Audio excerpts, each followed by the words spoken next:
you see, Master Peter, while you were speaking, it was like a light shining in my head. The light of grace, John. No, it's something else apart from that. If my soul was free to choose its worship, wasn't my body free too? The body's only the framework of the soul. If the soul inside is liberated, how can the body be kept in chains? So if I could choose my own church, if I was free to elect my own minister, just a man like me, to look after my spiritual welfare, couldn't I elect a parliament man as well to look after my life and livelihood? So, no more kings in this land. No more masters. No more lords and ladies. No more squires at table and beggars at the gate whimpering for the scraps. No more widows and wounded soldiers on the street. No more debtors' prisons. No more landlords with half a county for an estate while the cottager grubs on half an acre. No more oppression and no more poverty, but an equal living of Christian men and women sharing the fruits of the earth. That was the light that shone in my head, Master Peter. And it was from God. I can't doubt that. The gentlemen of England lined up against us at Naseby. And who were we? Tradesmen, artisans, small landowners, lawyers' sons, and half-crazed homeless wanderers who lived only to preach the word. The cobblers and weavers and farmers' sons like me and Rob and Miles. And they came at us with their plumed hats and their expensive sword handles and their well-bred horses, and we caned them. We chased them home with blood on their noses and broken heads, and taught them that there was another sort of people in England whose voices would have to be heard from now on. I want my voice to be heard, Master Peter. You've taught me that I'm a son of God, not a slave. And if I'm a son of God, then we must make this nation of England a heaven, nothing less, because nothing less is good enough for God's sons. What about Malik? Not here. We're still looking for him. Oh, God, I've had this cold for weeks now. Morning, Kinsey. Morning. Charles Tompkins, Neil Kinsey. Morning. A little pale of visage this morning, Lewis? Still, this shouldn't take long. Then you can get back to bed, old thing. Mr. Foster, what was your estimated speed as you approached the lights? 25 miles an hour and slowing. Would you please tell the court what happened? The lights were on green as I approached to turn left into Hensel Road. Almost at the junction, a boy stepped off the pavement in front of me. I braked hard, but it was all too sudden and I hit him. My lord will find before him a report on the sound mechanical condition of Mr. Foster's vehicle. Also, a report from the Highways Department concerning the traffic lights in question.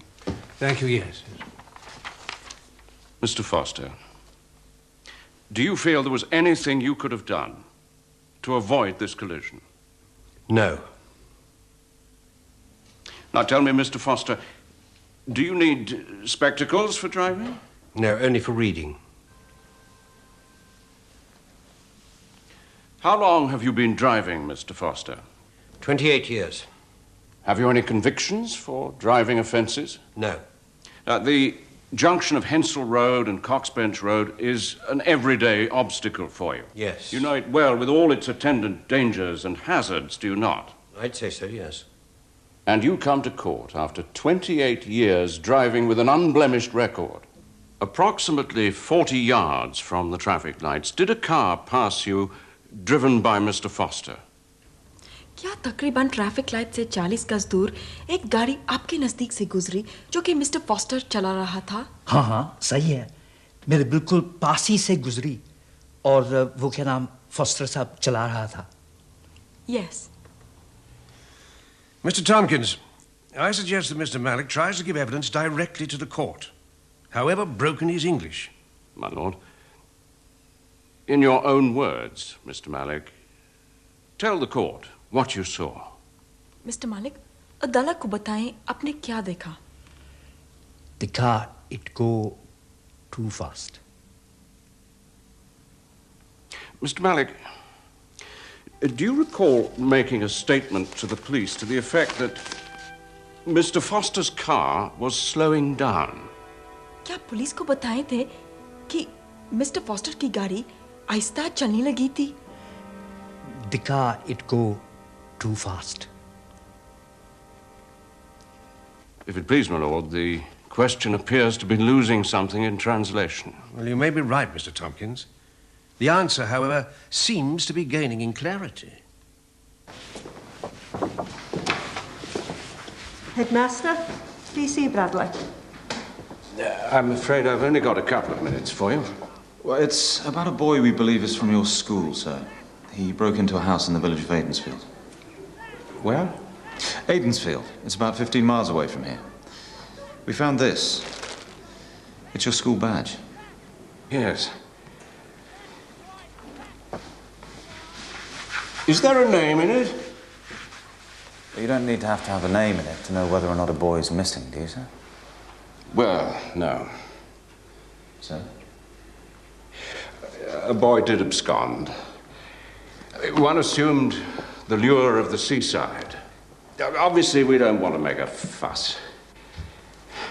We teach the boys here to be fairly self-sufficient.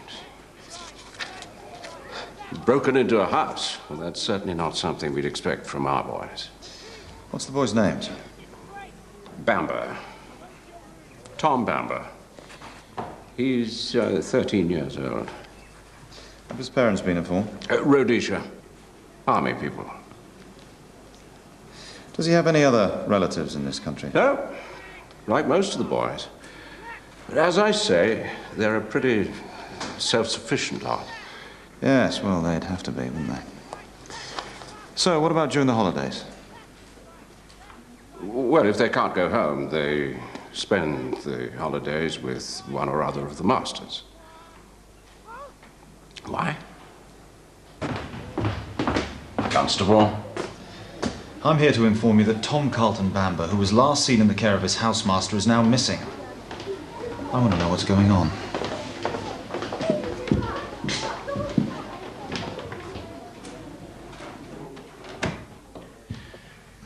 I haven't had word from Mr. Monks since yesterday afternoon.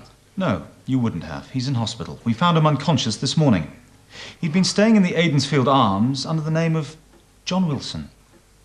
Well, he probably, with the boy missing, he probably wanted to keep things low-key. He'd be thinking of the school. Low-key? A boy you were responsible for is missing. Why did Monks choose Aidensfield? You told me the boy didn't have any relatives in this country. What, Aidensfield, a wild guess, was it? And why didn't you tell me when I first came to see you that the boy's full name was Tom Carlton Bamber? Well, he's known as Bamber in school. Well, it says Carlton Bamber here. Now, this is the sort of information that would help us find him sooner. I'd like to have a look at his school records, please, sir. You wouldn't want to obstruct an investigation into the disappearance of one of your schoolboys, would you now, sir? Well, he may have forgotten he had a relative, but... Or did you want Monks to find him before we did? I had a word with Tom at the police station. He'd clearly been frightened and didn't want to leave a statement. So we had to let Monks bring him back here. But he didn't bring him back here, did he? He took him to a disused quarry. Now, tell me, why would a grown man take a frightened 13-year-old boy to a deserted quarry? I won't be the last person to ask you that question. You can count on that. I'm not involved. If Mr. Monks had a boy he took a special interest in, I don't know anything. You don't know anything. We're talking about a child in your care, and you're telling me you don't know anything. If we don't find him, that boy could be dead by nightfall.